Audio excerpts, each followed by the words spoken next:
It's always mildly disturbing when a Muslim tries to correct me about violence in Islam, but still ends up promoting violence.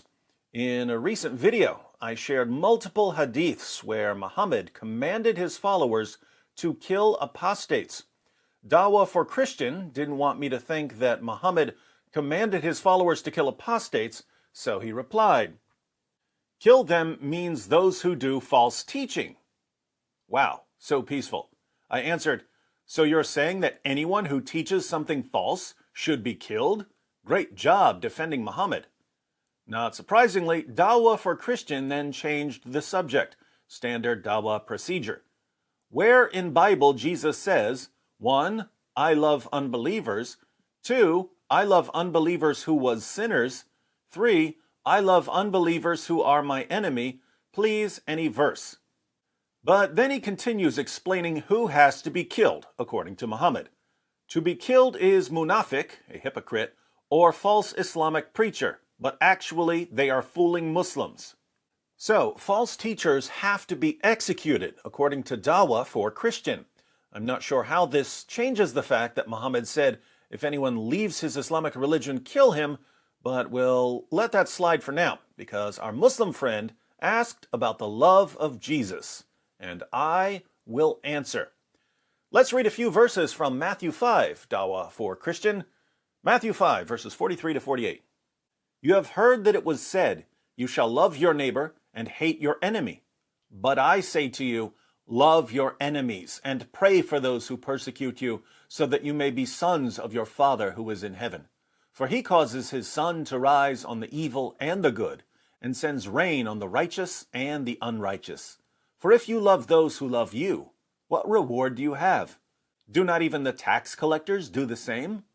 If you greet only your brothers, what more are you doing than others? Do not even the Gentiles do the same? Therefore you are to be perfect, as your heavenly Father is perfect. Notice, Dawah for Christian, Jesus commands his followers to love our enemies, even those who persecute us, so that we can be like God in this sense. God has shown love even towards our enemies, we should too. Notice also that Jesus looks down upon the sort of love that says, love me first and I'll love you back. If you love those who love you, what reward do you have? Do not even the tax collectors do the same? Tax collectors were among the people most despised by the Jews. They were viewed as traitors because they collected taxes from their own people to give to the Romans, and they would collect a little extra for themselves. Jesus says that even tax collectors love people who love them. Why is this important for you to know, Dawah for Christian?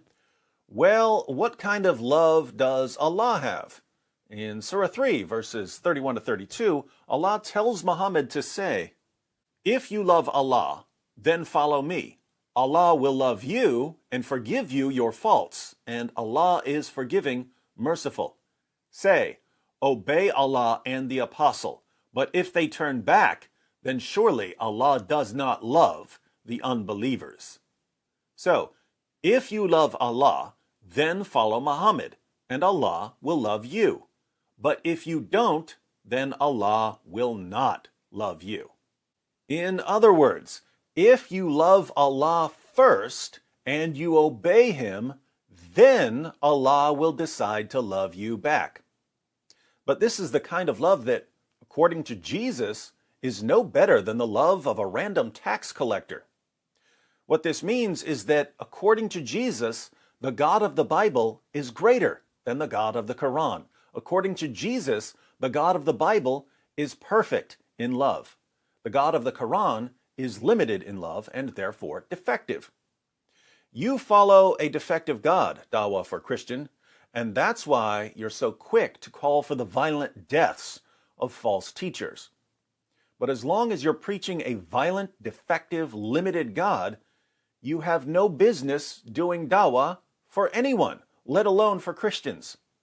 Turn to the true God, Dawah for Christian, and learn to love your enemies so that you can be a son of your Father in heaven.